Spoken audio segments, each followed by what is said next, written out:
Il y a un piège qui guette beaucoup. Ce piège, c'est le regard des autres.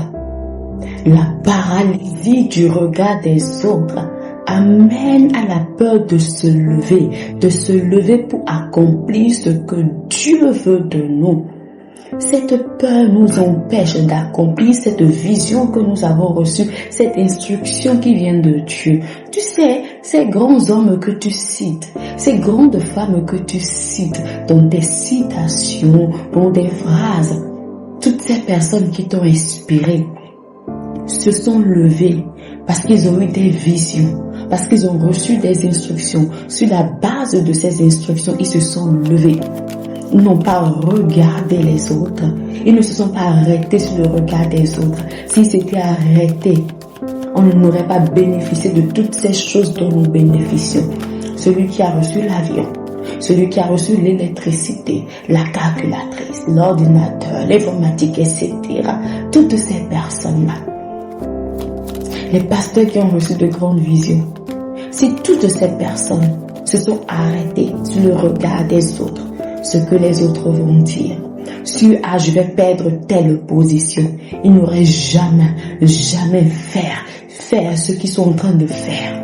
Ils n'auraient jamais laissé Dieu accomplir ce qu'il veut accomplir. Tu sais, Dieu, pour accomplir certaines choses sur cette terre, a besoin des êtres humains, mais des êtres humains disposés pour lui. Des êtres humains qui vivent, non pour la gloire des hommes, mais pour la gloire de Dieu. Des êtres humains qui ne sont pas limités par les positions, qui ne sont pas limités par l'approbation des humains. Des gens qui savent qu'ils sont venus pour une mission sur cette terre et qui doivent l'accomplir. Jean 12, 42 à 43 dit ceci. Cependant, même parmi les chefs, plusieurs crurent en lui, mais à cause des pharisiens, ils n'en faisaient pas l'aveu, dans la crainte d'être exclus de la synagogue. Car ils aimaient la gloire des hommes plus que la gloire de Dieu. Amen. Ils aimaient l'approbation éphémère des humains plus que l'approbation de Dieu. J'ai cherché la définition de pharisien. Membre d'un mouvement religieux et politique majeur à l'époque du Second Temple, du 2e siècle avant Jésus-Christ jusqu'à la destruction de Jérusalem en 70 après Jésus-Christ. Amen.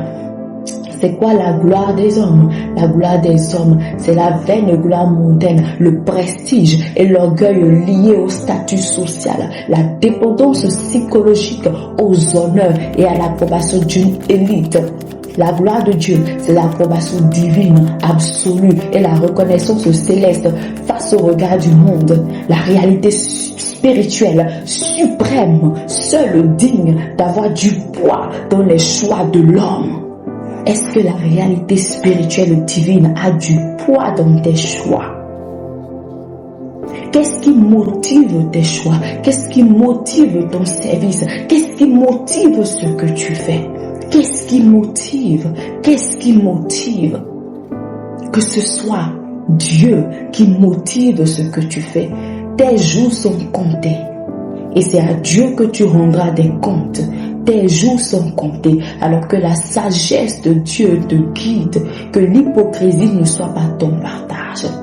Sois là où Dieu veut que tu sois. Faisons ce que tu dois faire. Étant cette personne que tu dois être. Accroche-toi à Dieu. Accomplis ta destinée. Il y a plusieurs exemples. Le Seigneur Jésus-Christ a accompli sa destinée. Il est l'exemple parfait. Il y a des exemples dans la Bible.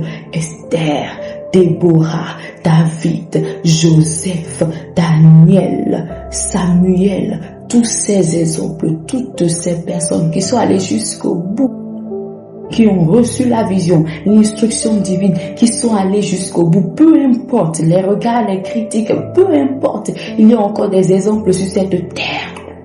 Tu as des exemples palpables encore sur cette terre, des gens qui ont reçu la vision et qui vont jusqu'au bout, malgré les critiques, malgré les attaques. Qui regarde Dieu ou les hommes? Regarde à Dieu. Je prie pour la sagesse de Dieu sur ta vie. Seigneur, nous prions pour tous les continents du monde et nous prions pour nous-mêmes. Nous prions pour nos cœurs. Seigneur, fortifie-nous. Seigneur, fortifie-nous parce que ce n'est pas tout le temps facile. Ce n'est pas tout le temps facile de faire face à tout le monde et d'accomplir ce que toi tu as mis dans nos cœurs. Ce n'est pas facile, oh Dieu, c'est fortifie-nous. Tu as dit dans ta parole que ni par force ni par puissance mais par ton esprit. Nous avons réellement besoin de ton esprit. Les bras équétés, les bras zoutadés, la locha barababo c'était. Au nom de Jésus. Amen. N'oublie jamais que Jésus-Christ est Dieu.